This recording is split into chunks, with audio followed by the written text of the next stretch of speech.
Vai constar. Então, gente, boa noite. Assistimos agora há pouco o filme 7 Minutos, que é uma direção conjunta do Júlio Pecri, do Paulo Silva e do Cavi Borges. É um roteiro do Júlio Pecri e do Paulo Silva. Vou fazer umas perguntinhas para vocês. De qualquer maneira, nós vamos disponibilizar esse link. Se vocês não jogarem dentro do YouTube 7 Minutos filme, né? Vocês vão encontrar fácil. Mas eu quero as impressões de vocês sobre esse filme. Esse é um filme de 2007, foi um filme que ganhou o Festival do Rio, feito em mini DV. Eu quero saber quem já tinha visto, além do Sandino e de mim. Eu já tinha visto também. Edson. Então, eu quero que vocês falem sobre esse filme. Pode levantar a mão, comentar livremente.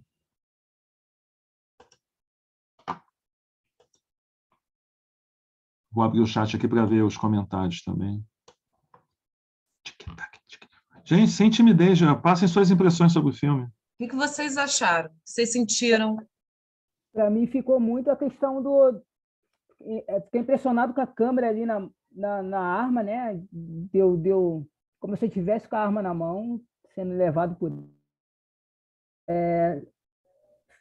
Tinha uma tensão assim que eu senti muito no ar assim da cena assim, porque às vezes eu percebo que quando eu não sei criticar muito filme assim, porque eu sou muito tomado pela emoção.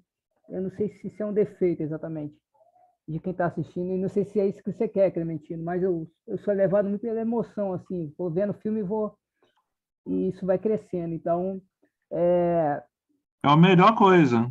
Ficou muito essa coisa para mim da tensão ali e de eu estar com a arma em punho ali.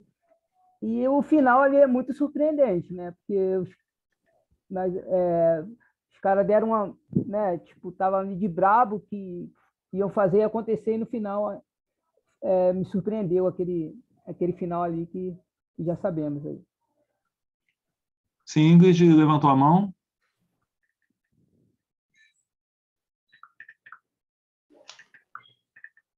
Ingrid Pedrosa levantou a mão, quer falar?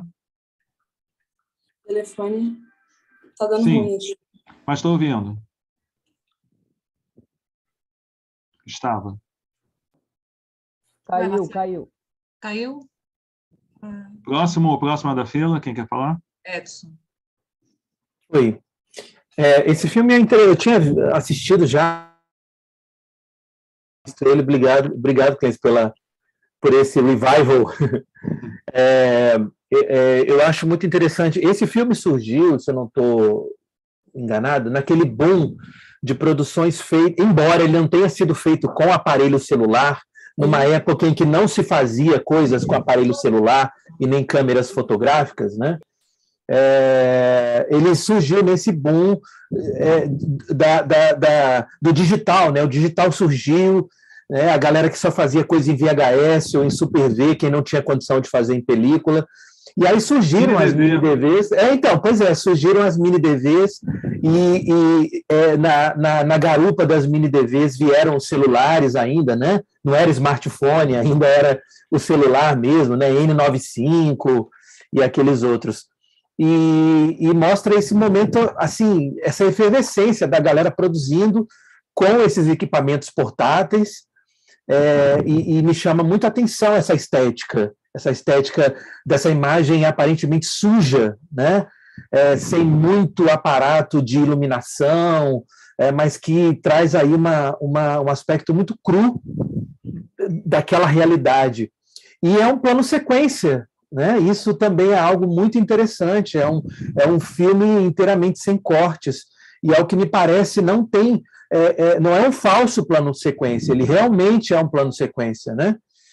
Eu achei muito interessante também essa proposta, e é legal a gente rever, como eu falei, né? Porque a gente começa a pensar que a gente está muito naquele movimento ali dos celulares que tem imagens em 4K, né, aquela imagem super limpa, aquela estética, né, daquela imagem como é que a gente chama?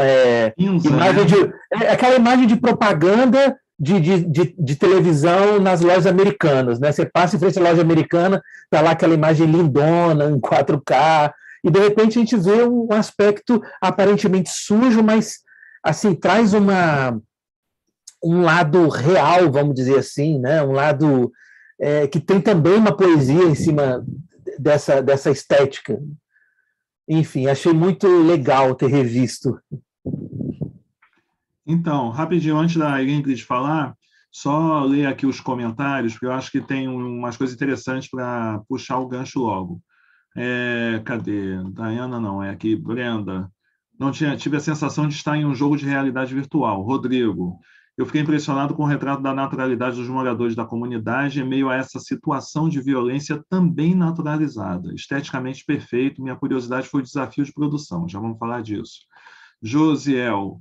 Trata de uma visão muito níveis. Tá. Aí a Monique comentou: o filme conseguiu captar a angústia desse momento da disputa de território e como tudo acontece muito rápido, mas ao mesmo tempo uma realidade muito densa. O Sandino: vale a pena pesquisar os filmes do Júlio Pecri no YouTube. Tem alguns. O Júlio é um cineasta da Cidade de Deus, do início dos anos 2000, que vem dos processos de formação audiovisual em cursos populares, muito rico em diversidade de linguagem. O Sandino já deu aqui o spoiler, mas vamos lá. Ingrid. Gente, boa noite. Primeiro, não sei se eu perdi algum e-mail de vocês, vi agora que estou aqui no meio, estou super, super feliz, estou numa cirurgia que minha mãe acabou de operar, Caramba. Então realmente devo ter perdido alguma coisa, mas estou feliz de Melhoras estar para aqui. ela, que deu tudo certo. Não, aí. essa cirurgia era importante, então eu estou feliz, hoje é um dia feliz. Não tinha visto esse filme, estou gelada aqui, estou impressionada, porque eu nunca tinha visto um filme inteiro de PV. Eu me senti o próprio personagem, né? A gente passa por essa tensão de estar na pele do personagem. Só uma pausa, Ingrid, explica para os colegas o que é PV. Gente, desculpa, eu estou acelerada aqui. O ponto de vista, né? Porque o filme todo, você não sabe que cara é aquela. É como se fosse a gente, assim, né? A gente não tem um espelho para ver sempre o nosso rosto. As pessoas veem quem somos nós, mas a gente nunca se vê. Eu acho isso incrível, eu acho que isso tem uma poesia e é angustiante, me trouxe para uma realidade que parecia que era minha, sabe? E eu acho que aproxima muito mais as pessoas de uma... Enfim, muito... Eu acho que trouxe esse lugar da favela de um ponto que eu não tinha visto ainda, e eu acho que muita gente também, sabe? Achei incrível. E esse lance que ele acabou de falar do plano de sequência, cara, isso tudo, tanto o ponto de vista quanto o plano de sequência, vai te deixando sem ar, né? É uma situação que vai acontecendo, e você vai ficando assim sem ar. Achei incrível, vou rever, porque, nossa, é uma aula, né? Só o filme já é uma aula. Achei muito bacana. E é isso, gente. Muito prazer estar aqui, viu? Nessa loucura toda, mas adorei. Então, beleza. Desculpa, vocês estão me escutando? Quem? Vocês me escutam? Sim, Ângela, sim. Márcia, pode chamar de Márcia. Eu tenho desculpa. muita dificuldade com o Zoom. É a primeira vez que eu estou entrando no Zoom. Eu uso outras plataformas. O Zoom eu estou estreando. Então, eu estou... Se puder repetir o nome do filme, porque eu peguei só os créditos. Quando eu consegui entrar, já estava nos créditos. Se você puder repetir o filme e se tiver um local onde eu possa acessá-lo... Não, qualquer lugar no YouTube. Você procurou no YouTube... Eu vou escrever aqui no chat, que fica mais fácil para você fazer a busca depois da aula. 7 minutos, e o diretor, quer dizer, 2 diretores, acho que é o mais fácil para dar busca, é o Júlio Pecri. Porque se você procurar Cavi Borges, tem muita coisa do Cavi, e se tiver a palavra 7, a palavra minutos, vão aparecer uns 100 arquivos, e você não vai saber qual é o filme. O Paulo Silva é um nome muito comum. O Júlio Pecri, se você botar 7 minutos de Júlio Pecri, pelo menos até o 4º, 5º arquivo que vai aparecer, com certeza é o filme. Okay, depois eu posso até pedir... Eu a fila, tá? Porque eu não tenho intimidade com essa plataforma. Não, tranquilo, Márcia, mas de qualquer maneira, desculpe te interromper. Nós vamos... depois eu vou passar a gente vai passar pelo e-mail os links, e vamos deixar na descrição da gravação dessa aula os links dos filmes que foram exibidos, os trechos de filme que estiverem disponíveis publicamente, óbvio, que aí vocês podem assistir depois. Quem perdeu um trechinho ou a internet atrapalhou, não se preocupe, tá bom? Obrigada. Clementino. Oi. Eu até coloquei no chat também que eu disponibilizei um link no Google Drive com filmes ou com temática preta ou com diretores pretos. E tem de vários países, né? Não é só do Brasil. Alguns que você comentou na aula anterior, né? Eu já baixei, outros eu já tinha, aí eu só subi lá para o Drive. Então, quem quiser... Aí tem, assim, tem filme da Namíbia, tem filme da época do Blaxploitation, né? Tem um arsenal aqui interessante. Na medida que eu for subindo outros, eu vou mandar no mesmo link, tá? Aí, se vocês quiserem também, nesse e-mail, incluir esse link, né? Fica à vontade. Aí eu posso até mandar de novo aí, para poder rechear um pouco mais o bolo com uma filmografia de outros países, né? Ah, beleza. Então, gente, lembrando assim, o que a Ingrid explicou, o PV, né? Alguns chamam também de POV, a gente chama muito em linguagem de games primeira pessoa. Então, é justamente isso, é a câmera subjetiva. É quando você transforma a câmera, né? A câmera sempre vai ser o olhar do espectador segundo o desejo do diretor. Mas quando você coloca a câmera em cena numa situação em que ela personifica, né, toda a situação, como, por exemplo, a Ingrid agora estava caminhando pelo quarto, né? Teve um momento assim que a câmera saiu dela, então parecia que era uma pessoa que estava indo ali ver a mãe dela e tudo mais em cena. Então, passa um pouco essa ideia, né, do deslocamento, de ver isso muito em videogame, justamente para... E agora, com a coisa da realidade virtual, você coloca os óculos, né? É gente quebrando móvel na casa e tudo, que acha que está dentro, no metaverso, que está dentro de uma outra realidade. Então, só para voltar aqui à discussão, muitos falaram aqui sobre a questão da naturalidade da ação. Como vimos, é um filme que não é feito numa cidade cenográfica como as favelas da Globo, apesar que vocês viram ali, há 15 anos atrás, vários atorizinhos badalados, atrizes, várias carinhas que só, infelizmente, na grande maioria das vezes, você os vê fazendo os mesmos papéis. Se não estiverem como traficantes, vão estar como policiais matadores, né? O cara ganha um upgrade para arcanjo renegado e tantas outras questões. Isso levanta uma bola aqui, que é uma discussão que eu quero puxar um pouquinho hoje, e vamos transferir essa discussão do cinema favela movie, cinema periférico, e a relação com o público e a relação, nesse caso, de pensar a produção de filme. Como eu comentei, um filme desse, lógico que o filme é muito bem pensado, realizado, planejado, tudo que vocês falaram, ganhou o Festival do Rio. Naquele tempo, 2007, não havia essa necessidade de... não, porque estão começando a reclamar que não tem preto na produção, que não tem isso, que não tem aquilo, então vamos dar um prêmio aí para... Vamos botar um filme de preto para ficar bonito, como agora são os festivais, né? Os festivais têm que ter uma preta ou um preto para chamar de seu. Senão, o festival não é adequado para expor a diversidade, isso pega mal para os patrocinadores, pega mal para o público, porque, graças a alguns governos atrás, o preto começou a andar de avião, começou a viajar nas férias, começou a, inclusive, entrar em salas de cinema e alguns festivais, então também não pega bem para um público, né? Começam a assistir canais por streaming, etc. Começa a se consolidar como um mercado, né? Um passo que a gente não quer que dê para trás. E vamos pensar o seguinte, em 2007, eu sei que alguns aqui não eram nascidos ainda, não, brincadeira, mas 2007, né? Não tinha rede social ainda, era o Orkut, já ainda tentando engajar, né? O Orkut ainda tentando se firmar como a rede social, as câmeras não tinham esse poder de fogo todo. Eu lembro, eu às vezes encontro meus arquivos que eu tentava fazer uma sequência em 2007, era muito patético. Eu quero que vocês pensem o seguinte, como é que público é o público para esse filme?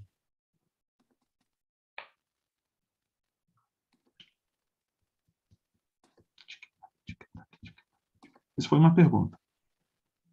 Eu acho que pode ser aquele meio termo do safari humano, sabe? Pode ser um público curioso, que quer entender que vida é essa, né? Mas acho que, de verdade, o público é... Eu acho estranho falar isso, porque esse filme chegou nesses lugares, sabe? Porque, não sei, mas acho que é um filme de linguagem de favelas mesmo. Mas eu não sei se esse filme chega ali, então também não sei se posso dizer que é para lá.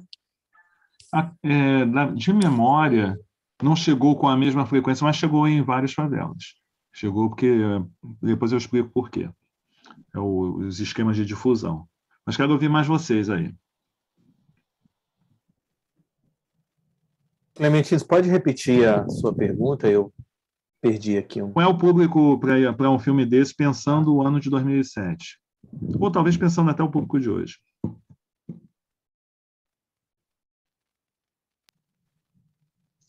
Gente, era todo mundo criança, pessoal queria fazer dancinha de boy band, de girl band.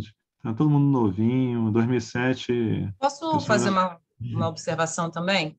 Sim, fala, Raquel. Eu não sei se tem mais alguém que quer falar. Vocês são a prioridade. Mas o Francisco... Sim, vocês que estão fomentando o debate. E são prioridade na fala. Sim, agora que eu vi. E minha voz está horrível, gente, desculpa. Mas acho que foi o Francisco que colocou a questão do desejo. Eu estou aqui tentando achar no chat. Se quiser o Francisco falar mais, acho que é o Francisco Ricardo. Me perdi aqui na... Sim, está aqui, ó. Me chama a atenção a relação do desejo no filme. O filme começa com uma relação do sexo e da vida. Vai na tensão que vai de sexual à tensão de vida. E termina com uma relação de morte. Sim, tem um dos filósofos que assim sacramentaram como arte o cinema, né, trazendo uma reflexão filosófica com algum cânone, com alguma discussão da reflexão, pensando, obviamente, em articular alguns conceitos extremamente importantes para validar como uma filosofia da ciência, validar como uma arte, que nesses protocolos eurocêntricos tem que ter certos padrões e certos códigos para validar conhecimentos como arte. O Deleuze é um dos que criaram essa questão da filosofia do cinema, quando ele discute imagem, movimento, imagem, tempo, que a gente pode conversar isso depois, mas ele tem um texto antiédipo que ele faz uma relação interessante com o desejo como uma força revolucionária, o que move a ação, a atitude, o comportamento humano. E ele é revolucionário porque é pelo desejo que nós nos projetamos no meio social para a vida, com as relações, nossas próprias atitudes e ações. E ele chama a atenção, que é interessante que a fala do Francisco, que o Deleuze ele vai apontando que o desejo ele não tem uma sequência temporal. Ele vai como se fosse, na linguagem do Freud, através de pulsões. Então, ele vai agindo e vai se movimentando conforme for brotando essa potência, esta vontade. E no filme é realmente uma discussão extremamente interessante pensarmos nesse ponto do desejo, que mostra uma sequência que tem um objetivo, que se procura uma pessoa, mas inúmeras interfaces acontecem, despertando também outros desejos no momento daquele plano sequência. É interessante pensar também nessa fluidez, que é difícil no audiovisual, como também pensar nessa força e nessa potência revolucionária do desejo. E aí me vem a pergunta sempre, se nós aqui partimos do pressuposto que é um filme especificamente voltado, né, para um olhar para que o branco veja o que é a favela por dentro, como se a favela se resumisse nessa disputa, né, entre facções, entre grupos, entre facções e grupos, esse é o desejo, ou seja, essa é a potência revolucionária que os brancos querem ou também desejam ver de nós negros, moradores de favela. Há uma relação dupla aí de desejo, né? O desejo colocado nessa história de ficção, que tem o próprio protagonista movendo a história, movendo essas múltiplas pulsões, essas múltiplas vontades revolucionárias, mas há também essa expectativa do branco de só querer ver isso e deduzir que o único desejo revolucionário que nós negros conseguimos organizar e mobilizar está localizado num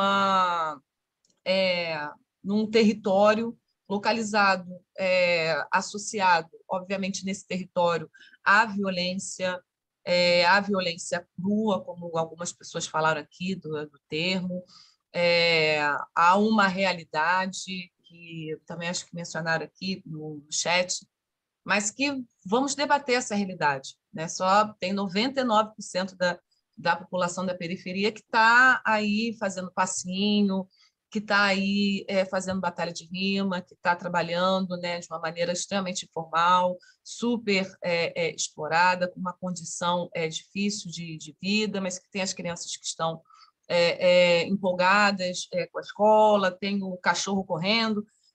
Vamos pensar nessas realidades, né? E o Favela Move ele trata de uma realidade marcada, obviamente, por uma cor, por um gênero, um tipo único de feição, de expressão mesmo facial diante da tela.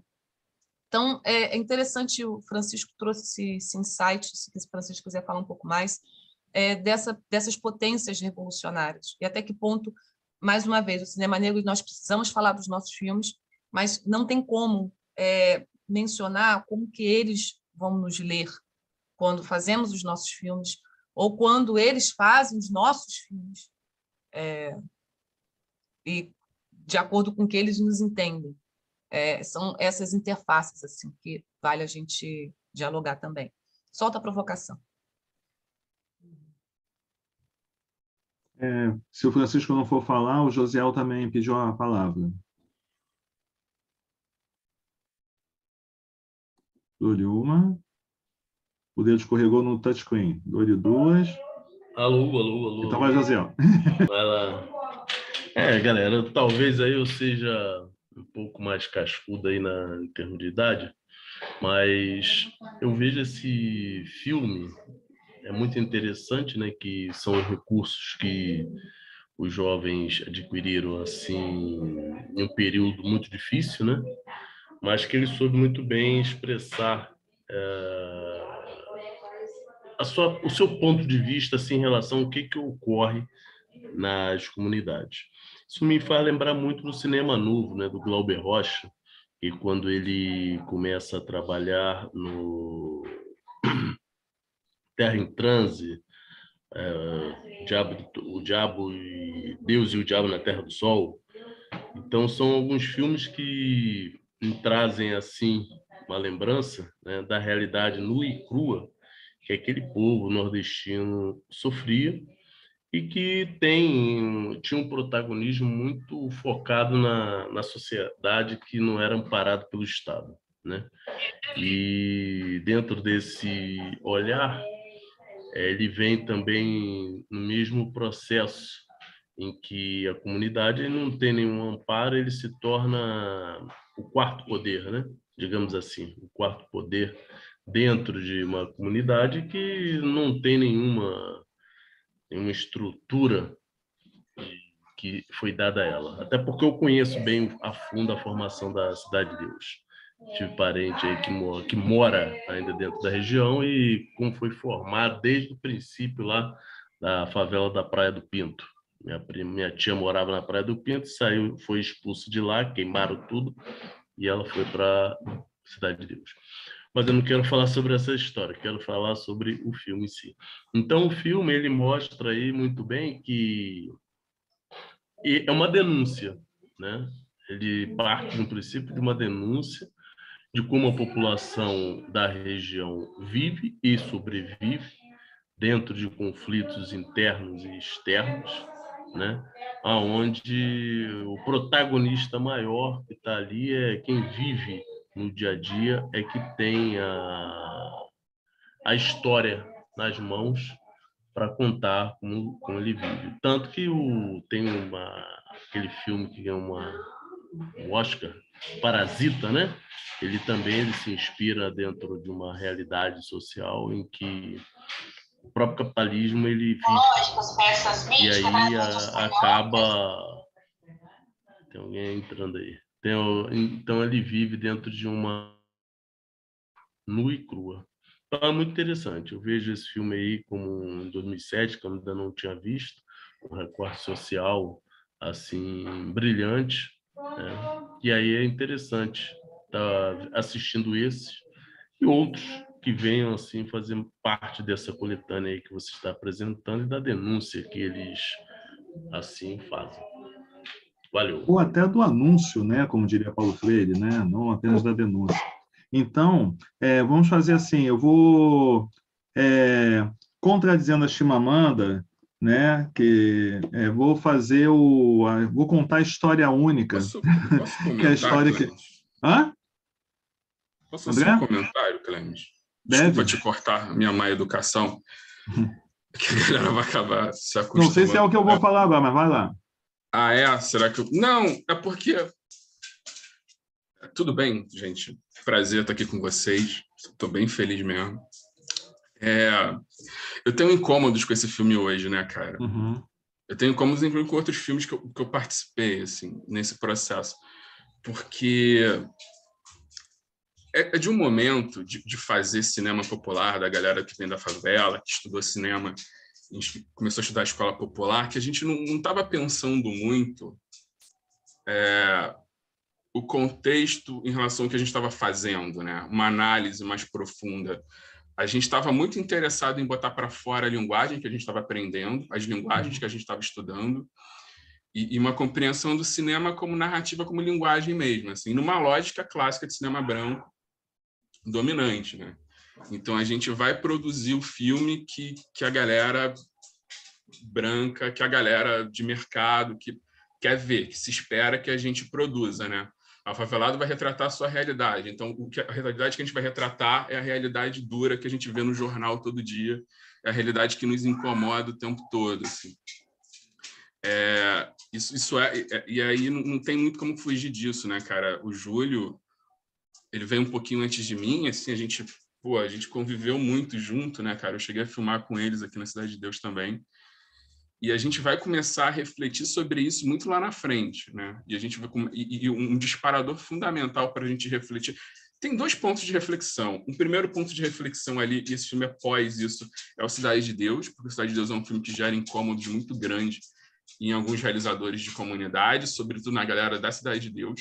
Mas ainda assim, ele não proporciona esse pulo, né? Esse pulo de pensamento, esse pulo de racionalização sobre a obra. Assim, a galera continua reproduzindo aquela mesma linha de filme, só que agora são eles fazendo.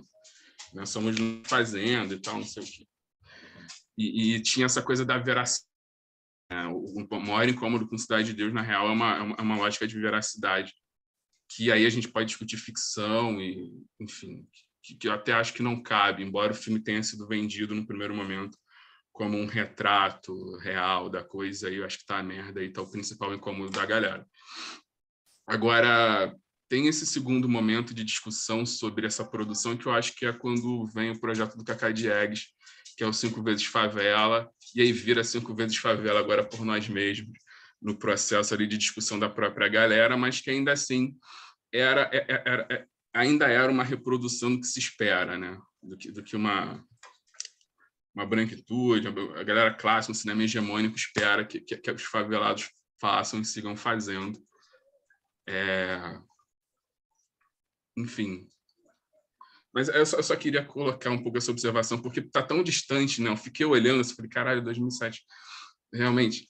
Assim, e mudou muito, né? Mudou tudo, tanto a estética, cara, a estética dos 7 minutos, é porque essa projeção é muito ruim, né? Mas é uma estética do caramba, bicho. Você vai ver os primeiros filmes do Wong Kar-wai, você vai ver... E era essa galera que a gente estava estudando, entendeu? Então, 7 minutos é um puta filme bem fotografado, cara, para aquela realidade, para como se pensava cinema, para como se pensava estética de cinema, de contexto urbano, de contexto de ação naquele momento, assim. Era uma coisa quase vanguardista até, assim, porque você estava jogando câmera livre na mão. Tô alisando meu cachorro porque ele acordou aqui, tá velhinho. Mas, enfim, era só isso que eu queria colocar, né? Segue aí, desculpa, acho que eu não te interrompi. Não, acho que não atravessei a tua linha, não. Acho que é isso aí. Sabe? Até melhor, porque a parte da aula que eu tinha dito que eu ia abortar, você conseguiu resumir 20 minutos de aula em um comentário. Né? Que é uma das linhas de provocação que eu queria jogar, que eu ia puxar por linha do tempo, linha histórica da narrativa do Favela Movie. Mas o que eu queria, por exemplo, que eu falei que eu ia contradizer a Chimamanda, nesse sentido assim, sempre ouvi, quase sempre ouvi a história desse filme, da parceria do Cavi, em especial, com o Júlio e com o Paulo, pelo olhar do Cavi. Né? O Cavi dá muita entrevista, dá muita palestra, então a história dele é justamente aquela que ele estava uma vez dando uma palestra, né? ou falando das produções dele, não sei se foi no evento do CCBB, onde foi, que os dois estavam, né? Júlio Pecli, negro, ele tinha um problema lá, uma doença degenerativa, que ele era cadeirante, e o Paulo Silva, branco nordestino, e os dois moradores de Cidade de Deus, que desde sempre que convivem, sonhavam em ser cineastas juntos, iam correndo atrás fizeram cursos, né? Como o Sandino contou, corriam atrás de tudo que era oportunidade. Segundo o Cavi, numa dessas palestras, o Cavi, como ele sempre fala em toda palestra, ele disse: qualquer coisa, se alguém tiver um projeto, tudo mais, né? Quer ver aquela coisa assim, né, de raiz de vendedor, né? Aí se alguém tiver alguma ideia, algum projeto, a vídeo era locadora, era tudo ali na Cobal do Maitá, aquela locadorazinha, né, de fundo da Cobal, com um mezanino escondido lá, que era onde ele vendia ele guardava os DVDs pirata para quando tinha blitz, onde tinha também uma ilha de edição, onde o pessoal trabalhava, a produção, tinha todo um esqueminha lá. E, de repente, não deu uma semana, os dois abaixaram, saíram da Cidade de Deus e foram para lá, levando roteiros que eles escreviam. E o Cavi foi pego de surpresa. Daqui a pouco veio os dois chegando, aquela dificuldade de tirar o outro de dentro do ônibus, aquele negócio todo, e deu atenção para os caras e dali começaram a conversar e tudo. E num dado momento, tempos depois, eu acho, ele apresentou, o Júlio Pecli apresentou um roteiro para ele, que era o tipo 22 minutos, não, era 12 minutos ou 22 minutos, que contava essa história, né, dos últimos momentos de um traficante que ia fazer um acerto de contas com um X9 e era batido, porque na verdade era uma emboscada. E aí começou a discussão de produtor com roteirista, né? Aquela coisa de pensar, pô, mas para fazer, e eles que tinha já essa ideia de fazer o plano de sequência e tudo, e aí chegaram num acordo de dar uma enxugada para caber em 7 minutos a história, e fizeram a história. Isso aí é a história que o Cavi vem contando desde sempre. Eu considero, independente assim, de qualquer discussão que venha a se ter de política pública e tudo, o Júlio Pecli, eu considero ele um gênio que não ficou muito tempo na Terra. Ele tinha argumentos assim maravilhosos. Você trocar uma ideia com ele era uma coisa de assim, você perceber que o problema, de repente, deles não terem conseguido usufruir, né, as discussões de determinadas políticas públicas que os beneficiariam, começaram a chegar muito depois. Eles chegaram a ser consultores na Malhação. Então, quando a Malhação começou a ter personagens de favela, os dois foram contratados numa equipe, assim como aconteceu bem mais tarde mas acabou não dando sequência porque foi cancelado, né, com os irmãos Carvalho lá da PUC, sabe? Mas eles já tinham feito esse papel de serem consultores para limpar texto, né, de roteirista, né? O roteirista branco vai, escreve um texto passado na favela e vem os favelados e contextualizam aquilo para a linguagem de favela, mas ainda não sendo uma narrativa deles. Mas só esse reconhecimento do talento deles, né, mostra muito. Algo que o Sandino mencionou e que realmente é o que estava na na aula que eu ia mostrar para vocês. Porque essa aula, na verdade, é um vídeo que vem correndo do preto, das pessoas pretas, até o cinema novo, até esse período, e como isso se transforma com a chegada do digital meio que representado a partir desse ponto de virada que é o Cidade de Deus. E como isso vem sendo retratado e como os frutos desse filme Cidade de Deus, porque o Cidade de Deus teve inúmeras oficinas de formação, então não só dos atores, mas também equipes técnicas foram trazendo vários jovens de favela, né, das ONGs, para trabalhar, converteu em equipes que mais tarde, quando pintam 5 vezes favela agora por nós mesmos, alguns desses que estavam naquelas formações já estavam ali como representantes dessas ONGs, cada um com episódio, sendo os realizadores. Ainda não 100% de uma narrativa própria, né? Eles são autores de seus projetos, mas sempre essa discussão, como eu falei assim, o Cavico assina com eles o negócio, traz o olhar desde cineasta, mas também de produtor. Lógico que esse encontro deles deu certo, que esse filme teve uma visibilidade que talvez se fosse só um filme da galera do projeto social tal, ou do outro, mesmo sendo realizado da mesma maneira, talvez não tivesse a mesma entrada.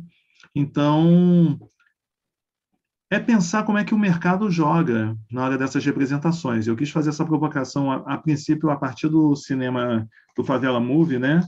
Que pode parecer que é um gênero que já morreu, mas ele, na verdade, está se ressignificando, ele vem se ressignificando, ele vem saindo paulatinamente desse espaço da violência, da bala, mas para tratar, eventualmente, até para tratar outras violências, outras questões, outras inquietações que vêm de dentro das pessoas, né, das favelas, das comunidades, mas não necessariamente, ou até outras histórias que não tenham nada a ver com favela, né? Mas há uma necessidade. Vocês vão ver muitos desses cineastas ainda produzindo filmes sobre a favela, com olhares pensando o público, sim, com ambições de fazer, seja curta-metragens ou longas, mas mesmo a galera dos curtas tem ambições de conseguir botar isso em Canal Brasil, em outros espaços, porque bem ou mal, gente, voltando a uma discussão que eu puxei na aula passada, você faz um filme para o outro. Se você faz um filme para o outro, muitas vezes, assim, até como a Raquel, né, sempre lembra, o cinema de guerrilha, mas o filme é um produto, e a partir do momento que é um produto, por que ele não pode disputar esse mercado? Se nós estamos sempre nessa discussão, porque a gente tenha questões sobre olhares, sobre que contribuições e tudo, ele tem um público, ele é feito... Tem bastante gente preta envolvida na autoria, na direção, no protagonismo. Há um protagonismo de fala, por isso que a gente sente como o termo que muitos usaram aqui, naturalidade, né, na forma como é retratado. Então, só para vocês perceberem que é o início de uma discussão que vai ser mais longa. E aí eu quero puxar para um filme que também é do mesmo autor, um filme mais curtinho, até ele vai soar mais amador, se eu não me engano, ele é posterior. O Santino quer falar mais um pouquinho, fala. Não, mestre, eu só quero jogar um negócio aqui, que você falou do Júlio e tal, é uma questão, que acho que a gente já conversou sobre isso algumas vezes, como aqui é um lugar de formulação de pensamento, de reflexão, eu queria jogar uma questão para permanecer aí nas nossas cabeças, que é como é que os intelectuais do cinema preto, as pessoas que estão pensando no cinema preto hoje, e algumas pessoas já pensavam lá em 2007, 2008, olham para esses personagens, para esses criadores, para esses realizadores que são pretos, que vêm das comunidades, mas que não são acadêmicos, não são colegas de formação universitária. Não estão dando, de repente, o que eles querem ver, ou não estão dando da forma como eles querem ver. Né? Como é que essas pessoas são ignoradas, né? E são ignoradas para a eternidade, né? Eu só queria jogar isso aqui. Ou não, talvez seja só uma percepção minha e ninguém é ignorado, né? Todo mundo sabe quem esses caras são. Não. Mas, enfim, eu acho legal a gente pensar sobre isso, porque Tem muita gente boa aí que é escanteado só porque não fala como as pessoas gostariam que falasse, não escreve como as pessoas gostariam que escrevesse, ou sequer escreve. Mas... Sandino, só jogar. Jogou, tá bom. Mas dando continuidade, se disparar que é importante. As pessoas que, por exemplo, não gostam ou não concordam ou olham assim com a linguagem, as pessoas... Quem seriam essas pessoas, assim, para você? Quem são essas pessoas que não... Cara, eu não sei quem são as pessoas de nome, mas eu não vejo nos processos de formulação de pensamento muita gente... Por exemplo, eu trabalhei muitos anos como curador de visões periféricas, né? Passou pela minha mão muitos filmes bons, muitos diretores com grande potencial, mas que você não via circulando em outros festivais, assim. Inclusive em festivais pretos até, sabe? Tudo bem, né? Nos últimos 4 anos a gente tem um boom muito maior. A coisa da Aldir Blanc ajudou muito nisso também. Mas eu não tô jogando para uma pessoa ou para outra pessoa, sabe? Eu tô trazendo para esse lugar de pensamento mesmo, sabe? Quem agora está aqui, que está começando a escrever sobre cinema preto e tal, está buscando quem? Está cavando lá embaixo? Eu só tô querendo trazer para incomodar mesmo, para falar, de repente, será que eu preciso olhar para um lado que os livros de referência, os textos, os comentários de quem são referência para mim não olha, não estão citando? Porque a gente é foda, né? A gente vai na onda do que já está escrito, né? Do que, de repente, já é uma referência, né? A gente não fica cavando muita coisa, mas tem muita coisa para trás. Eu não sei se eu estou ficando velho também e tudo passa muito rápido, e aí eu fico achando que tem muita coisa perdida, né? Ou também não consigo acompanhar todos os processos, mas eu acho que tem muita gente boa no rolê aí que tá sendo ignorada também. E o próprio Júlio é um caso desse. Ele agora vai, assim, não sei, de repente alguém aqui na aula que esteja em faculdade de cinema, tudo mais, na hora de escrever o TCC diz, ótimo, vou falar sobre aquele cara que o Clementinho falou, o Júlio. Gente, se for pesquisar, o Paulo sabe tudo sobre o Júlio, mas sabe aquele tipo de pesquisa assim, chegou tarde demais, porque o cara chegou, ele teve um momento dele que deveria ser mais explorado, mas o tempo é rei, né? E o tempo é que comanda quais são os nossos momentos no plano e em destaque, etc, etc.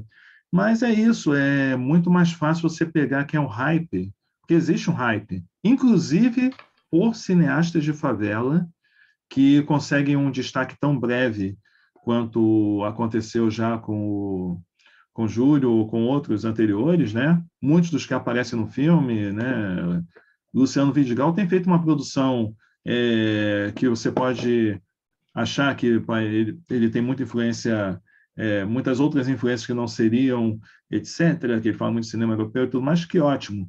Mas, por exemplo, ele tem uma produção como cinema, sabe? Você assiste um filme e você sabe que aquele filme é do Luciano Vidigal. Você assiste um filme, você sabe que o filme sabe, cada cineasta que já vem produzindo com uma certa constância tem a sua assinatura, mas eles tiveram aquele filme que foi o filme destacado na época e depois ninguém mais fala daqueles caras. Tem outros que me impressionam muito mais e são totalmente invisíveis. E quando você sai do eixo Rio-São Paulo, né, incluindo Minas, né? Minas hoje em dia, cinema negro em Minas, o pessoal fala de filme de plástico e esquece todo o resto da galera. Tem gente pra caramba de cinema negro em Minas, né?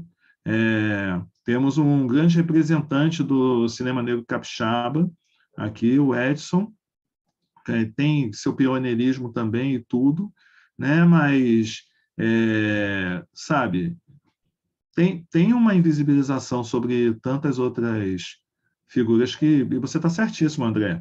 E é isso, porque no final das contas, como estamos ocupando os espaços universitários, esse mesmo sendo curso de extensão, não deixa também de ser um espaço universitário, se a gente não puxar esse bonde agora aqui e nesses espaços, muitos vão ser invisibilizados, porque é muito mais confortável também para os doutores que encabeçam o grupo de pesquisa jogar no canto seguro, sabe?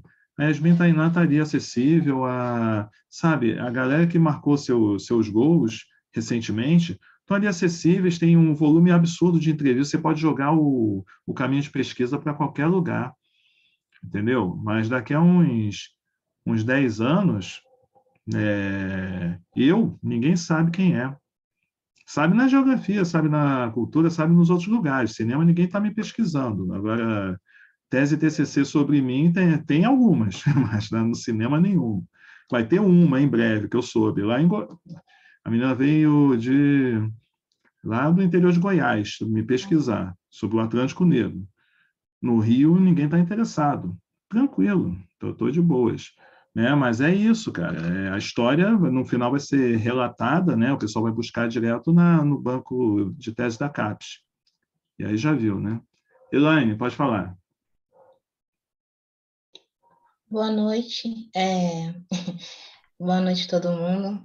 Hoje é a minha primeira aula, porque na última aula eu estava doente, então não consegui comparecer, mas estou muito feliz de chegar, acredito que seja a tempo. E aí, quando dizem sobre, né, esse processo de pesquisa, eu estou, a duras penas, tentando finalizar um mestrado em comunicação. Estou estudando cinemas negros no feminino brasileiro. E, assim, quem tiver contribuição, realmente, por favor, eu peço encarecidamente que encaminhe para mim, porque já vasculhei tudo que eu poderia vasculhar, estou, assim, apanhando por estar indo contra o processo Foucaultiano do meu departamento, né? Eu estou sim, imersa na filosofia africana, tentando trazer as questões da ontologia para dentro de uma escola de comunicação. Olha o chat que já estão se oferecendo aí para você te ajudar. Eu realmente preciso de indicações, de referência, porque igual me incomoda muito essa questão, né, que a gente acabou de falar, resumiu tudo aí, essa questão da pesquisa do Banco da CAPES, e eu quero citar outras, assim, limitadíssimo, né, as clássicas eu estou citando, né, mas eu preciso localizar outras mulheres que têm feito cinema, né, e no final da minha dissertação eu tenho um glossário que, assim, não está nem na metade do que eu quero e preciso e acredito que tenha que ser, né? Então, assim, realmente é um pedido de socorro aqui no grupo. Quem puder me encaminhar nomes e diretoras negras, tanto de curta quanto de longa, porque mesmo que elas não estejam citadas no corpo da dissertação, eu preciso que elas estejam nesse glossário final, assim. E tem sido uma corrida solitária, assim, extenuante, né? Isso não é novidade, né? Dizer isso sobre nos pesquisar, sobre pesquisar qualquer coisa do nosso pertencimento, né? Porque estamos dentro de uma ontologia caucasiana ocidental, mas é isso, assim. Então, é só mesmo porque quando vocês falam isso, assim, eu estou fazendo essa corrida por fora, por minha conta, assim. Uhum. Então, espero deixar pelo menos alguma coisa lá, sabe? Mas os nomes que vêm na pesquisa são os mesmos. Não que não tenham que ser colocados, né? Não que não tem que ser atribuída referência, né, ao que fizeram. Mas, realmente, tem outras pessoas que eu não estou conseguindo saber acessar. A lista que eu tenho não é suficiente, né? Não é suficiente. Assim. Então, é isso. Elaine, estou botando aqui no... desculpe, Raquel. Só botei aqui no chat o meu e-mail do Cineclube, né? negro@gmail.com. Me manda um e-mail depois explicando melhor, nem que seja assim o resumo provisório do que você está pesquisando, porque eu vou falar também de cinema negro feito por mulheres ou mulheres negras no cinema, etc. É muito vago. Eu quero entender que caminho que você está seguindo para saber o que o seu trabalho está trazendo, está buscando. E aqui os trabalhos da Janaína, da Rosa Miranda, acho que já vem pesquisando isso, não estão conseguindo te ajudar. E aí ver se eu consigo, de repente, por fora, te indicar alguma coisa. Raquel. Ok. Obrigada. Não, isso é o que a Elaine falou, eu também estou ouvindo aqui a Naira, como a primeira mulher a iniciar o primeiro filme de ficção em Goiás, e ela era negra, e não se fala sobre isso. A Lilian era professora de cinema, documentarista negra. Reparem que, se nós não estivéssemos aqui, teríamos muitas dificuldades de fazer essas interfaces. Sinto muita dificuldade de fazer essas interfaces, essas articulações, devido muitas das vezes, ao direcionamento de temáticas quando falam sobre cinema negro. O que eu quero dizer? Eu sinto falta um pouco, que falamos isso na semana passada, sobre essa reflexão do sentir, né, das definições, dos inúmeras ideias sobre o que temos cinema negro. Precisamos repensar isso. Nós precisamos recalcular, principalmente, a quantidade de produções, que muitas produções elas surgiram logo a partir da implementação da lei da 2208, que é a Lei Ancine, e com isso, com a Codecine, depois com a Condecine Teles, é impossível, com R$ 1 bilhão no orçamento do Fundo Setorial do Audiovisual, uma pequena parte conseguíamos obter para fazer algum tipo de filme ou criar algum tipo de festival que aquilombasse todas as produções. Mas a questão do acervo e a preservação, e principalmente a memória daquelas mulheres ou daqueles realizadores que colocaram seus filmes nesses espaços, provocaram debate com esses filmes, conseguiram atingir um público interessante, essa experiência ela se perdeu. E isso tem o próprio Augusto, que eu falei, inclusive, na sexta-feira, na aula inaugural, naquele dia 1º de julho, que hoje está muito difícil de contabilizar. Sobre a produção, né, do audiovisual negro, tem muito, e basicamente, na sua grande maioria, produções de curta-metragens, nos mais variados estilos, nos mais variadas narrativas, nas mais variadas perspectivas e pontos de vista também, e que nós precisamos juntar todas essas obras. Só nós que podemos fazer isso. Já sabemos que uma estrutura com base no racismo estrutural e institucional, ter esse encontro aqui, por exemplo, é uma afronta à política da branquitude. Nós precisamos pensar em articulações ou como observatório, ver os espaços da universidade para tentar juntar o máximo de gente possível, para divulgar o máximo possível, para a gente fazer essa catalogação de filmes que vão ser importantes não só para as pesquisas, como também na preservação do acervo com os nossos nomes. E aí você me puxa um gancho que eu acabei... tinha falado que eu estava mais cedo no aniversário do Ivani. Ivani pegou o microfone na última fala, então a gente já se preparando para curtir um pouco, abraçar, cantar parabéns, e ele fala assim, olha, está tendo um problema isso, nós não estamos falando os nomes que são, de fato, protagonistas nas lutas antirracistas pelo viés jurídico-político. Isso está dando um problema sério, porque já escutei muitas vezes, isso o Ivani falando, já escutei muitas vezes, que é o Lula que fez a 10.639. Para quem não sabe, a 10.639 é uma das leis estratégicas no combate ao racismo estrutural e institucional, no combate à política branquitude, na difusão da nossa história e foi posta com 5 dias de governo. Essa lei não foi feita no governo Lula, infelizmente, tem que se falar isso também. Exatamente. Ela foi sancionada no governo Lula. Né? Tem um nome que ficou ali dentro, né? Que é o Edson Santos, que ficou insistindo junto com uma equipe.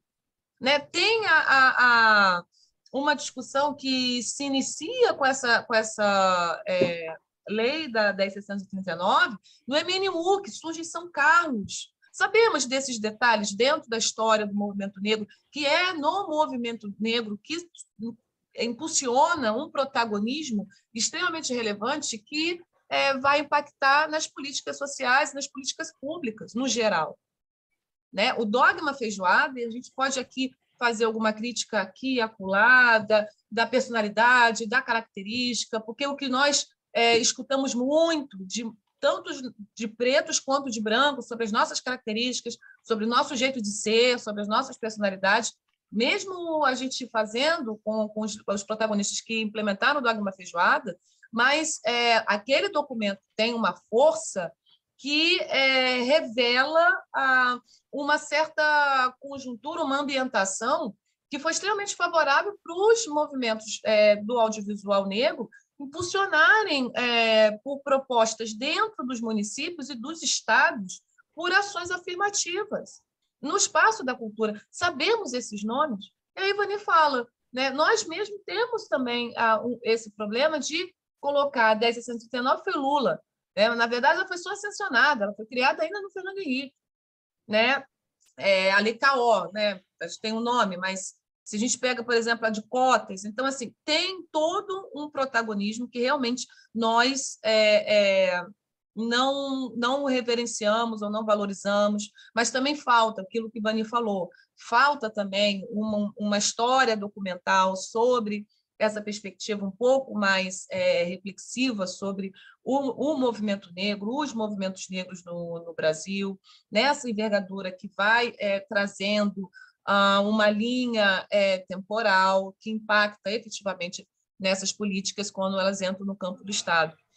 Nós precisamos pensar nessas articulações, nesses contatos, exatamente para acionar a política pública quando estivermos munidos de instrumentos teóricos e conceituais, e, nesse ponto, a gente tem e não tem a universidade para nos ajudar. Né? Tem, porque uma ou outra professor discute política pública não nesse viés eurocêntrico, mas uma perspectiva decolonial, mas o acesso, né, de continuidade a essa pesquisa, por exemplo, ou de comunicação, né, com outros campos, fica complicado, porque a gente tem ainda na universidade uma política de branqueamento forte. Claro que foi arrefecido, mas ainda a gente tem esses espaços de dificuldade ainda dentro da estrutura da universidade. Então, não sei se seria só a questão, o problema, a universidade, eu queria debater isso com um colega que falou antes, mas é importante também a gente pensar nessa inviabilização. E aí eu já vou para outro campo que ele falou antes também, o Sandino, né, que falou, com relação ao olhar do outro. Né? E tem a pergunta aqui também, que nós como que nós estamos nos olhando? Isso é uma pergunta, porque nós estamos lutando por uma política de branquitude. E a gente pega as veias da favela Move, que reverberam até hoje, colocando um tipo de perspectiva, um tipo de expressão facial, um tipo de consequência que é fatal.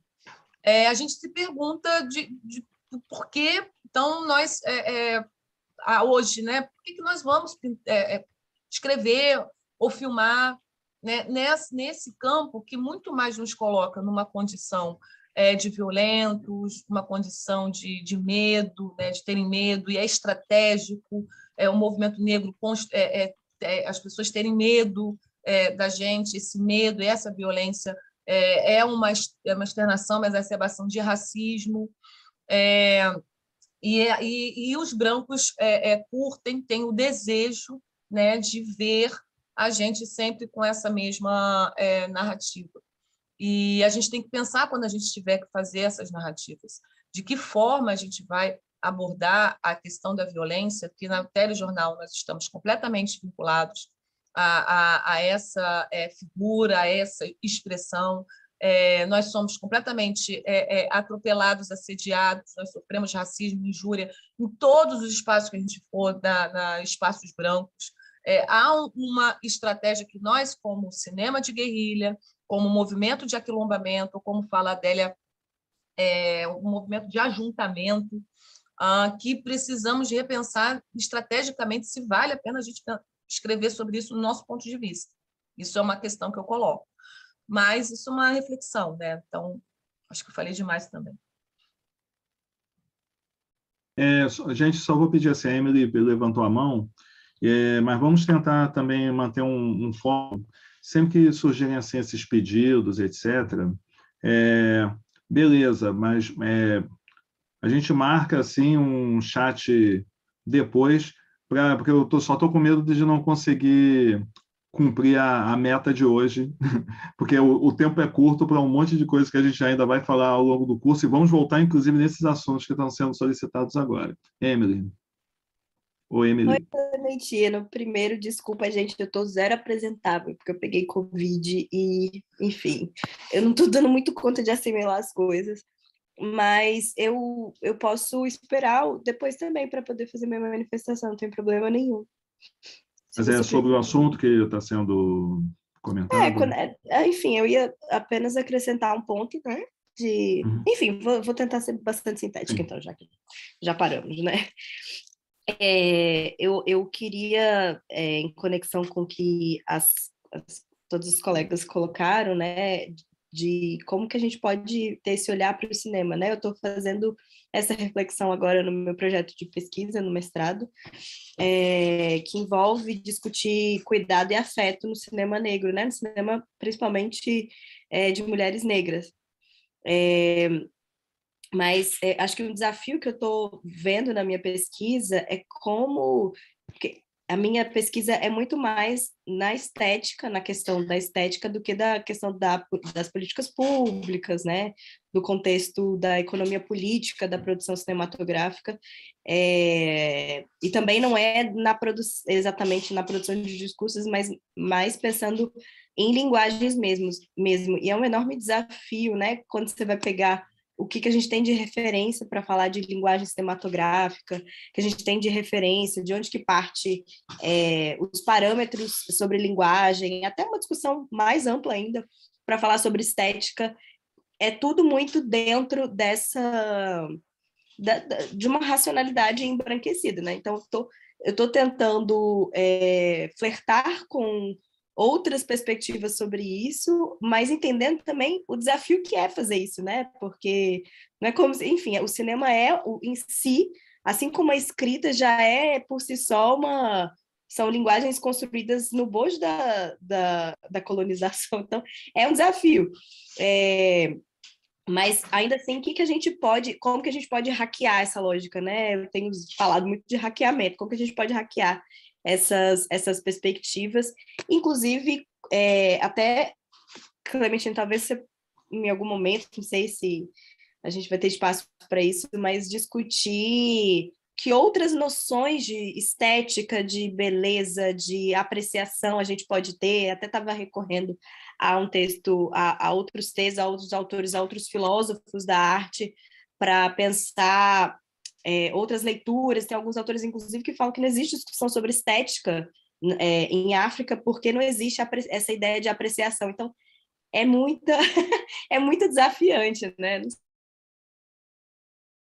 Minha colega está estudando aí cinema de mulheres negras em Goiás, eu sou de Valparaíso de Goiás, morando no Rio, então que bom que tem gente também pensando essa produção artística negra fora do Sudeste, né? Isso é super importante.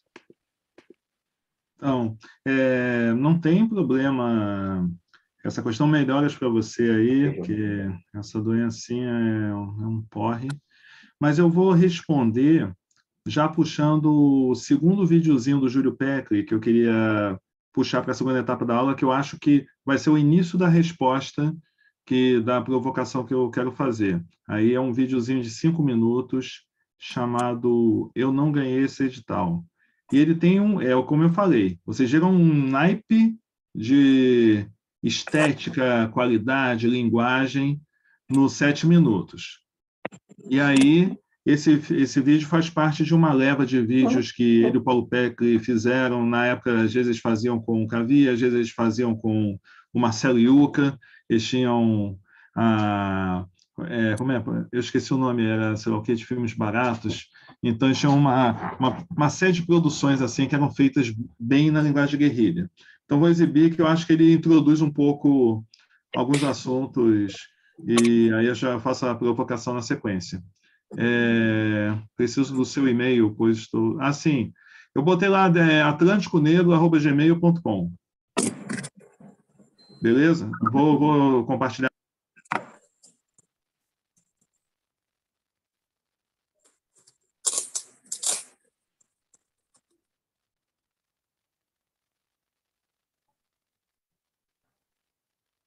Já está para todo mundo o compartilhamento?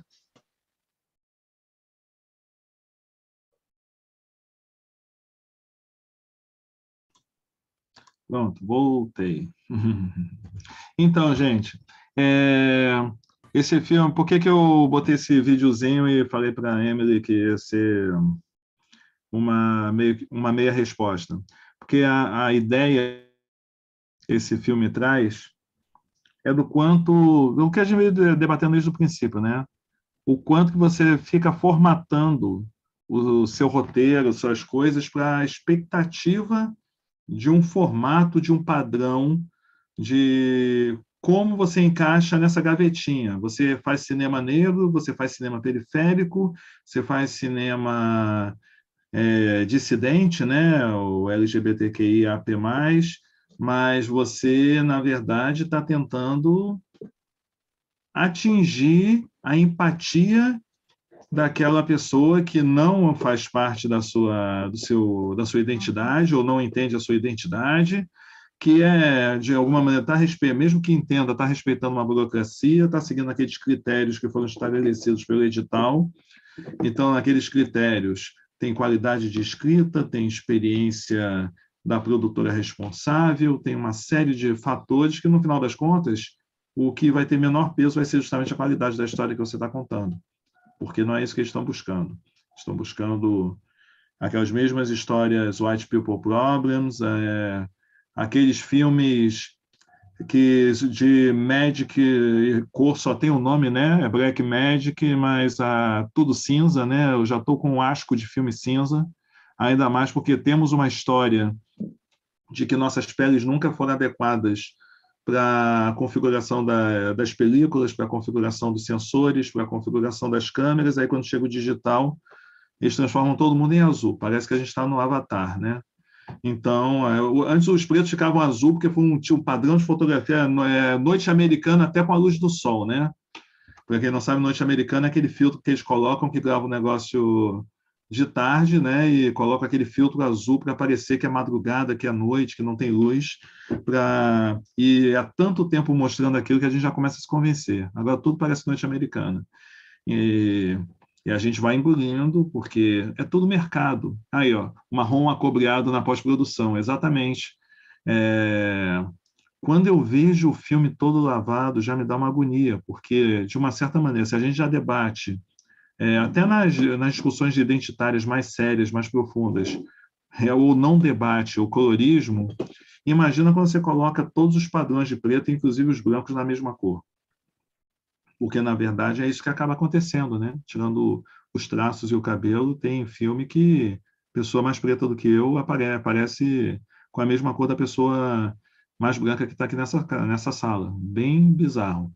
Então, mas só para trazer essa questão, até que ponto nós vamos formatando? E aí a gente vai buscar, nessa discussão de mercado, lembrar que edital, né, como a gente entende edital hoje em dia, como a finalidade dos editais, é uma criação do Banco Mundial. É uma forma, quando eles começam a perceber, né, nos momentos que vai se perdendo os mecanismos de controle, né, nos países financiamento, FMI, etc., começa a criar formatos de editais com regras bem específicas que acabam virando regras de controle. Então, o que acaba assim, e o pior é o seguinte, os governos progressistas compraram, né, a lógica do edital e não tentaram colocar alguma coisa nova. Então, é maravilhoso você ver a política pública, por exemplo, de um ponto de cultura, mas é muito brutal você chegar e impor que uma aldeia indígena, um território quilombola, que os caras se tornem produtores culturais, os caras têm que, para conseguir adquirir recursos para as políticas públicas que têm a ver com a sua comunidade, eles têm que... Oi, deu eco, tá bom, obrigado. Então, eles têm que aprender a lidar com toda a burocracia, e lidando com toda a burocracia, primeira coisa, estão gerando dados para essa soberania, né? Você já sabe quando você coloca no edital o público destinado, aquela coisa toda, tudo mais, você está passando todos uns dados que eles não vão conseguir em nenhum censo. Porque você está falando da economia local, do que se pretende, mesmo que seja uma ficção que você está vendendo no seu projeto, mas você está passando muito mais dados do que muito agente do censo vai conseguir colher apenas perguntando quantas geladeiras você tem em casa. Então, é para a gente pensar realmente assim, respondendo a Emily, né? Na hora de criar definir a estética, né? Tentar... A própria busca da estética realmente é uma coisa dentro da academia como uma padronização. É para a gente entrar na lógica da pesquisa. Eu acho que nós temos, sim, como pesquisadores, como acadêmicos, quando somos pesquisadores, entender toda essa lógica da ciência branca, mas temos que guardar também um pouquinho, como bem ensinam os terreiros, né? Todo terreiro tem o seu segredo, tem coisas ali, né, no cantinho, né, que você coloca, quando coloca, como prepara, que é só dali. Lógico que os terreiros não estão mais pretos, né? Mas isso aí é um debate bem mais longo. Gente, só cuidado aí, que tem um pessoal que está entrando, saindo, está voltando com o microfone aberto. Se for falar, levanta a mão primeiro, que já tem o Alexandre ali na fila. Mas não joguei essa provocação, né? Até que ponto, até para fechar a resposta para a Emily, né? Até que ponto o que pensamos como cinema negro tem que seguir as regras, tem que buscar um formato? Até que ponto alguma coisa que vocês já viram recente que se identifica como cinema negro quebrou o que vocês estão acostumados a ver como regras, né, do cinema hegemônico e estão conseguindo furar esse bloqueio? Pedir para a Daniele desligar o microfone. Obrigado. Então, começa com o Alexandre. Não, antes é o Edson. Oi, desculpe. Antes é o Edson. Desculpe. Já estava levantado? Desculpe, não tinha visto. Mão preta, né? Aí no fundo escuro eu não vi. Eu quero só dividir uma questão, vou falando de edital, né? Eu sou aqui do Espírito Santo, moro em Vitória. É um edital que já existe há mais de 10 anos, e para não dizer que a gente vai só meter o pau nos editais, né? Por exemplo, no edital daqui, um dos editais da cultura para comunidades tradicionais. E ao invés de você fazer um projeto escrito, você pode mandar um áudio. Então, o mestre, né, dessas comunidades tradicionais, aqui, por exemplo, tem uma tradição das bandas de Congo, e ele pode mandar um áudio falando do projeto, defendendo o que ele quer fazer, né? Não precisa ser escrito. Isso é um dado positivo. Agora, a gente, ao longo dos anos, vem lidando com algumas questões também que a gente vai esbarrando. Por exemplo, ano passado eu defendi um projeto de desenvolvimento de roteiro, e era um homem preto, né? Um homem de mais de 40 anos, preto, e que vivia numa situação de vida bastante precária, né? É um roteiro de ficção. E a banca que examinou meu projeto, eu estava no pitching, eu vi só o nome dessas 3 mulheres, que eram as que estavam na banca, eu não tinha visto elas ainda, e quando eu estava no pitch eram 3 mulheres brancas. E eu notei que elas estavam, assim, tentando se encaixar, mas alguma coisa não estava dando muito certo naquela troca entre nós, né? Eu acabei que meu projeto não foi selecionado, né? Não vou dizer que é por causa delas, mas em algum momento houve essa pequena barreira para que a gente pudesse dar continuidade. E também uma falta de compreensão em alguns aspectos, por exemplo, das ações afirmativas. O edital implantou as ações afirmativas, mas não tinha muita ideia do que era. Então, por exemplo, em alguns editais do audiovisual, uma porcentagem deveria ser de diretores pretos. Mas aí o que o edital fez? Pegou os diretores pretos que tinham maiores notas e colocou aqueles como cotistas, né? Quer dizer, ainda assim privilegiou a meritocracia. Então a gente acaba esbarrando nesses entraves e que é difícil manter um diálogo muitas vezes, né? Porque fala que colocou ações afirmativas. Tá, mas o que é? E aí fica naqueles 5 segundos em que a pessoa não sabe bem responder o que é ação afirmativa, e a gente precisa dizer, olha, isso é ação afirmativa, né? E por aí vai. Foi só para a gente para eu dividir um pouco dessa questão atual e daqui, né? Ótimo, Alexandre. Tentar ser sucinto aí, só fazer um resumo aqui do que eu vivi mês passado.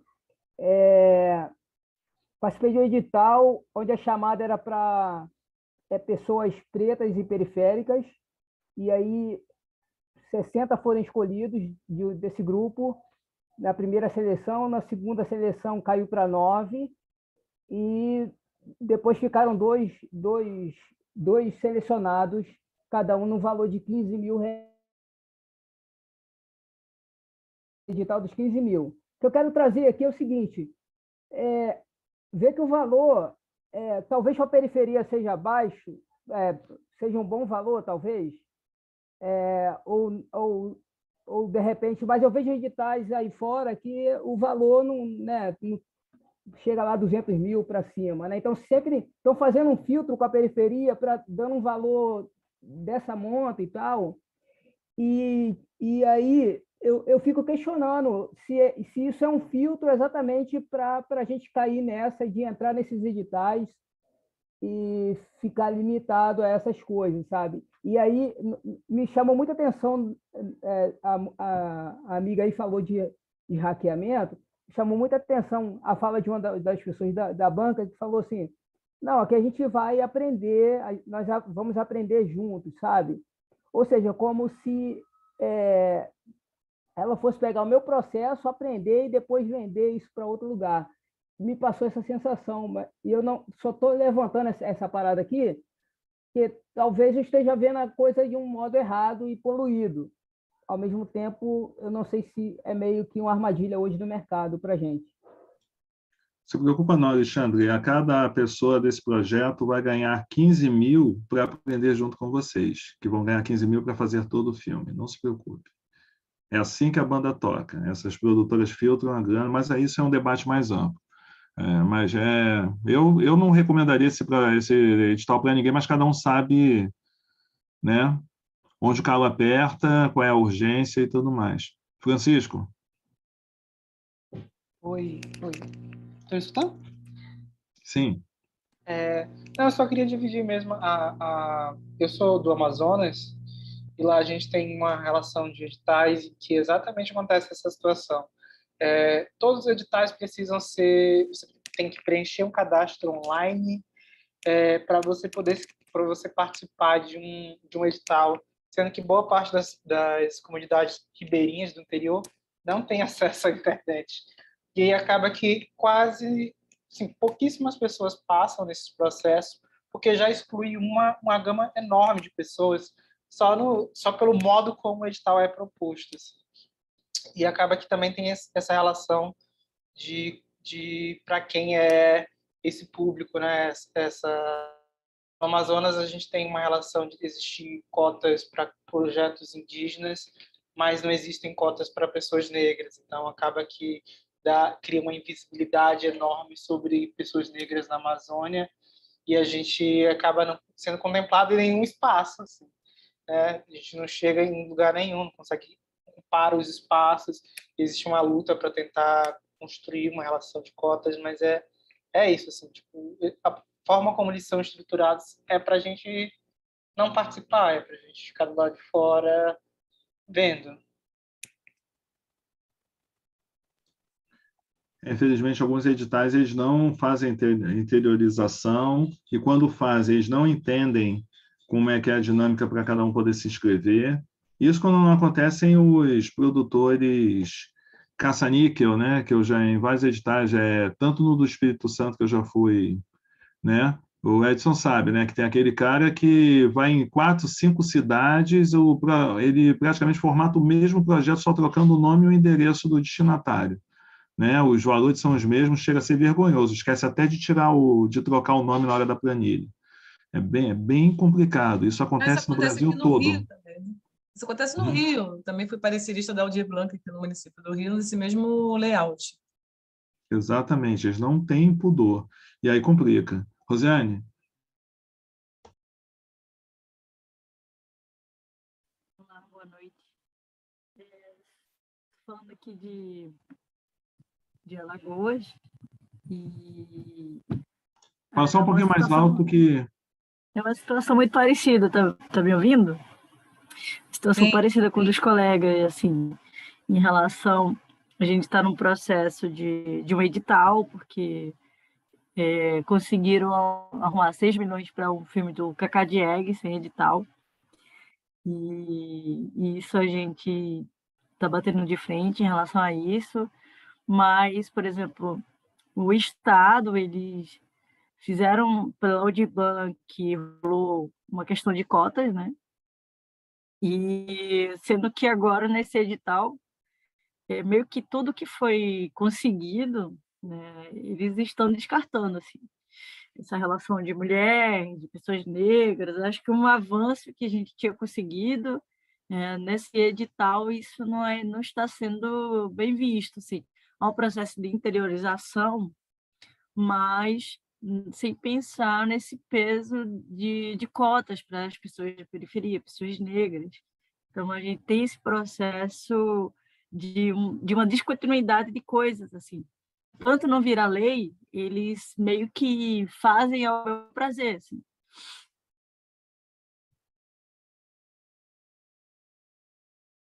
Olha, Então, a gente precisa falar, não vamos falar, obviamente, esse edital, esses 6 milhões destinado a um único cineasta para fazer uma continuação de um blockbuster, enfim, eu vi a reportagem, é chocante. E vocês que estão fazendo a mobilização, eu também vi que há um movimento interessante de divulgar o quanto que é, enfim, absurdo dar para um único realizador 6 milhões para fazer, uma produtora que é do Rio.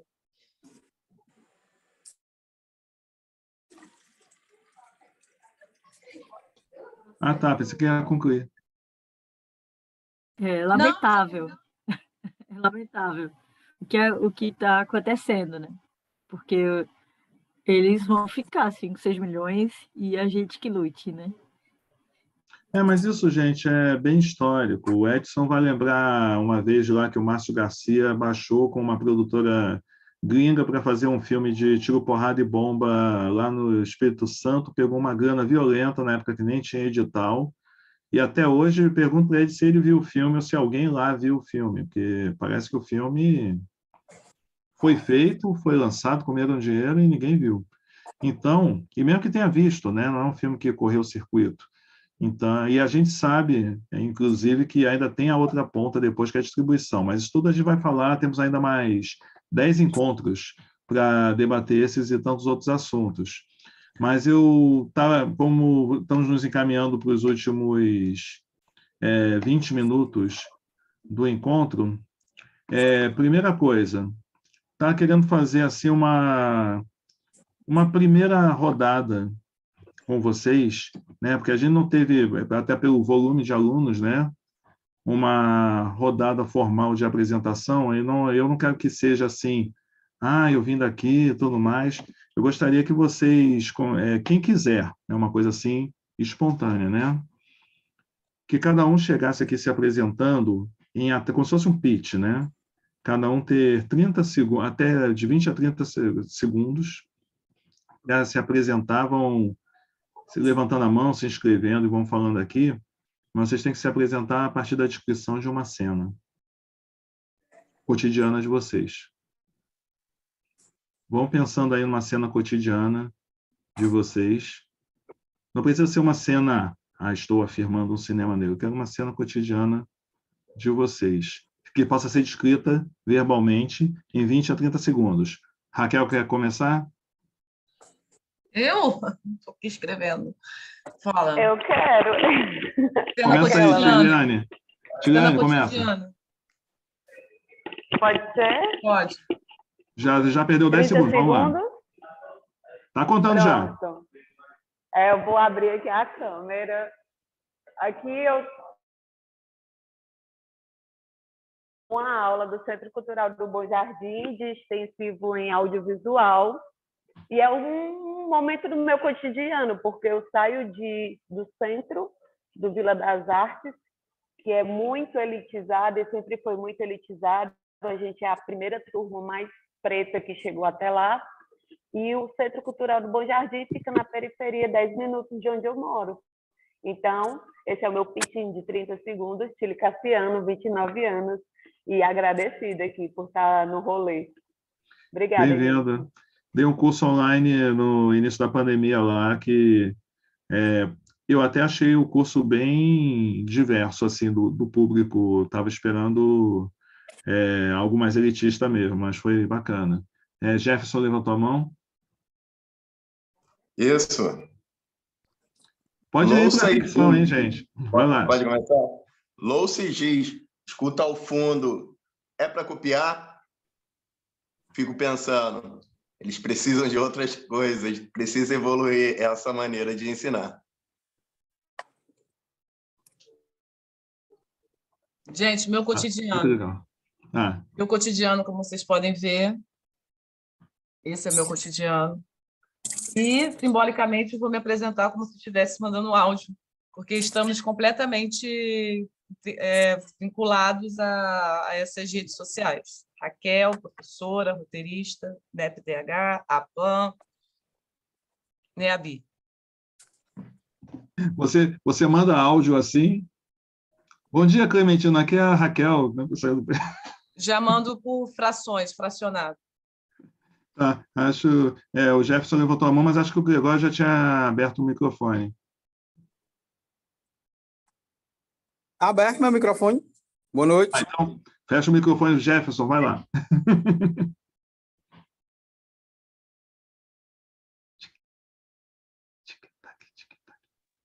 Eu cheguei a falar. Ele já falou, Clementina. Ele já falou? Ele já falou. Sim, ele falou agora que a mão ficou levantada. A mão ficou levantada e fechou também. Me confundiu, desculpa. Gente, vamos... Obviamente foi uma provocação, mas se na semana que vem vocês quiserem, nós temos 2 minutos, se na semana que vem vocês quiserem fazer essa atividade também do cotidiano, tem tantos cotidianos que nós temos diariamente, né, a todo momento. Mas eu queria muito aqui fazer o encerramento, agradecer a participação. Nós temos questões hoje que vamos apontar.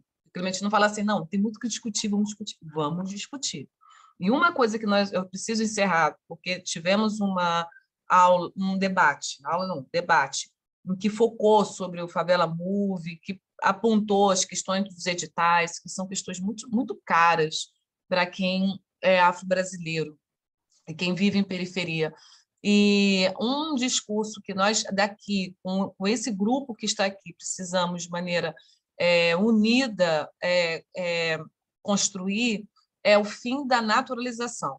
Se sempre foi assim, se continua sendo, se essas histórias no Alagoas, no Espírito Santo, ou no Amazonas, ou propriamente aqui no Rio de Janeiro acontecem, elas só vão parar se nós começarmos a se organizar, a nos organizarmos de maneira coletiva, horizontal, pensando muito mais nas ações a médio e longo prazo do que nas disputas internas em prol do benefício que vamos ter em cima de uma política neste momento.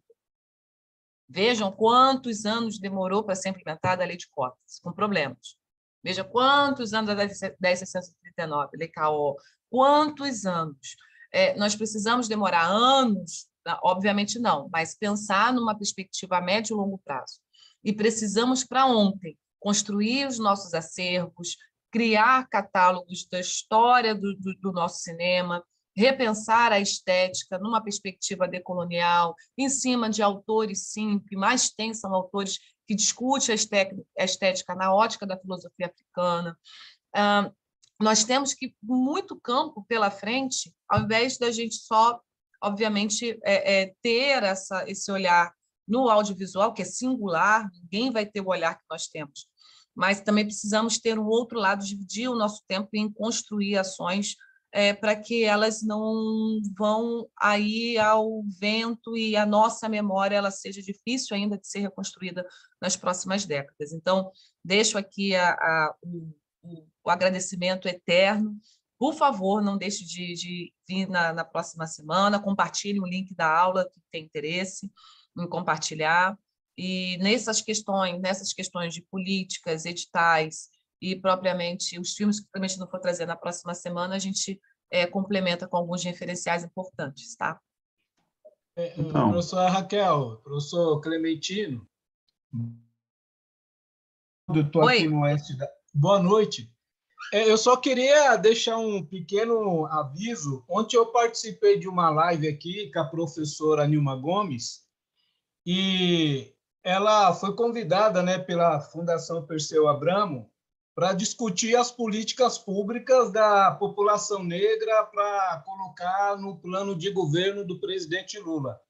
E ela disse que entrou na plataforma que está sendo construída, as propostas das políticas públicas que vai formatar o programa de governo do presidente Lula, e ela disse que não viu quase propostas da população negra. Então, ela pediu até, né, para a gente estar divulgando que as políticas públicas que é de interesse da população negra, que seja postadas lá na plataforma digital, que é onde que vai ser aí formatado e vai ser o pano de fundo do governo Lula, né? Então, eu ouvi aqui uma série de angústias, né? Eu acho que é um momento oportuno para esse grupo aí de produtores, né? Que eu acho que é um segmento de alta relevância para a nossa memória, a nossa identidade, a nossa trajetória e a visibilidade da população negra. Então, eu queria convidar aqui todos que estão aí participando desse curso, professor Clementino, que entre lá na plataforma e possa fazer lá a sistematização das políticas públicas no campo da cultura. E, inclusive, já teve uma live também falando sobre cultura da Fundação Perseu Abramo, e tinha uma série de artistas, eu não posso aqui lembrar o nome, mas ontem a gente fez uma falando das questões da população negra. Então, eu penso aqui que é uma oportunidade de todos os produtores que estão nesse curso entrar lá e, em conjunto, vocês construir um arcabouço teórico das políticas públicas e também apontar essas lacunas, né, que existem historicamente, né, contra, né, os produtores negros que estão aí para construir uma história de fato, né? Então, eu acho que vai ser uma oportunidade. E eu tenho certeza que isso vai constituir o plano de governo. E eu estou vendo aqui, eu não conheço muito esse segmento, por isso que eu estou por aqui, para me aprender. Então, eu estou vendo que aqui está a essência, a nata, né, a massa crítica da nossa, né, da nossa negritude cinematográfica. Então, professora Raquel, professor Clementino e os demais que estão aí, eu acho que é uma oportunidade. E aí, certamente, isso daí vai criar uma perspectiva e também vai impactar na construção desse debate. Eu, com certeza, eu estou vendo aqui, é a academia, é a universidade, é os atores, é os produtores, e vão ter, talvez ainda pode até ser convidados para fazer uma live na Fundação falando das demandas que perpassam na construção dessa política de alta importância, né, para a nossa formação, e nós somos a maioria dessa sociedade. Então, eu acho que a produção cinematográfica tem que ter um lugar de impacto, porque nós vamos caminhando aí para a nossa autoafirmação. Eu vi a professora Jadiele falando que só em 2089 que a gente vai pautar a igualdade. Então, eu acho que isso é a cultura, é a arte, é a produção que vai desconstruir esses mitos, né? E romper com essa hegemonia que está consolidada, mas a gente, como eu vi a professora falando ontem, né? A professora Olívia, né, Santana, aqui lá de Salvador, que se a porta estiver fechada, a gente vai entrar, né? E ela disse que com a força da nossa causa, né? Então, eu penso que é o caminho, e parabéns, né? Mas é um convite, e aqui é uma provocação, que vocês entrem na plataforma e construa lá uma política pública, de fato, né? Tenho certeza que isso vai repercutir, porque no próximo mandato, certamente, o presidente Lula vai ter uma massa crítica de deputados, de senadores, de deputados estaduais, deputados federais, que vão pautar a nossa causa de uma forma talvez aí histórica, né? Eu acredito que nesse momento pré-eleitoral é um momento ouro da gente construir essas propostas e que vão incidir na construção de políticas públicas de fato, que vai resgatar a nossa dignidade aí historicamente marginalizada. Posso? Oi, Aguinaldo, muito obrigado pela contribuição, e muito importante você puxar esse bonde para essas discussões. Eu tenho, assim, ao mesmo tempo, uma visão um pouco crítica, mas porque temos que pensar também que grandes nomes da militância negra já estão presentes, inclusive próximos ao presidente. Então, quando se abrem essas janelas, é aquela coisa, né? Quer dizer, sabemos os benefícios que o segundo governo, principalmente o segundo governo Lula, trouxeram, mas que não depende esse governo só dele. Então, o nosso debate da formulação dessas políticas públicas tem que, na verdade, se criar compromissos de governo para não só começar projetos, como também para manter o diálogo, né? Isso tudo faz parte desse jogo, a gente vai conseguir fazer isso. Como já acabamos o tempo, só quero passar um informe, só compartilhando essa tela, porque eu já compartilhei o link aqui com vocês, vou colar o link aqui de novo no chat. Isso aí é o curso de Cinema Negro, aqui na playlist, na página do Cineclube Atlântico Negro. Todas essas aulinhas aqui do curso CAM, Olhares, Escutas e Atos, foram 12 encontros que eu promovi em 2020 e disponibilizei em 2021, só que na versão de 2021 nem todos os filmes estão presentes, onde é uma espécie de um curso bem panorâmico sobre o cinema negro mundial, a partir dos principais personagens e pensando o cinema negro no século XX, ou como eu chamo, o cinema da diáspora africana. Então, falo desde o cinema mudo, com Oscar Michaud, até vários movimentos em vários países, em vários continentes, no continente africano, no Brasil, vários olhares, não só sobre cineastas, mas também sobre outros protagonistas. Então, são aulinhas curtas, de 12, 13 minutos, pré-gravadas. Em alguns casos, quando os links estão no YouTube, o filme vem logo na playlist em seguida. Então, esse link que eu copiei aí para você, youtube.com, Atlântico Negro, playlists, que aí vocês encontram esses cursos, estão disponíveis, compartilhem, é tudo nosso, viu? E aí algumas discussões, talvez, principalmente quando falamos de cinema brasileiro, vão estar presentes em algumas dessas aulas. Então, vocês olham aí com calma e depois comentem, tá bom? Então, gente, agradecer a presença de vocês. A aula que vem, assim, divulgar, né? Tá rolando o curso Pedagogias Insurgentes, que eu do GEASU, que eu estou fazendo parte. Então, na terça-feira, eu vou chegar um pouquinho atrasado, que vai ser o dia da minha aula, né, lá na Fundição Progresso, para quem está aqui no Rio de Janeiro. É um curso voltado para, principalmente pensadas no território. Hoje foi a abertura com o Luiz Rufino, e tem uma equipe do GEASU maravilhosa. E vamos compartilhando, assim, sempre que tiverem cursos, informações, coisas. Se vocês montarem um grupo de Zap, que eu vi que o pessoal está perguntando aí, montem, vão compartilhando informações, que às vezes alguém está meio perdido, tem alguém que compartilha, e formar a rede faz parte desse processo, estarmos todos juntos. né? Marquem também o Instagram do Cinema Negro, também, quando vocês tiverem postagens, que a gente também ajuda também na divulgação. E não deixem de também seguir, né, os canais, seguir Clementino, acho que está todo mundo aqui seguindo. Cineclube Atlântico Negro, seguir o NetBH, seguir tudo. E lembrando, gente, quando forem filmar alguma coisa da nossa aula, se a gente estiver mandando o dito cujo tomar naquele lugar, essas coisas assim, gente, e aí essa parte vocês põem sem som, tá? Guarda sem som, porque, né, a aula está sendo gravada aqui, por isso mesmo que eu não falei. Eu nem falo...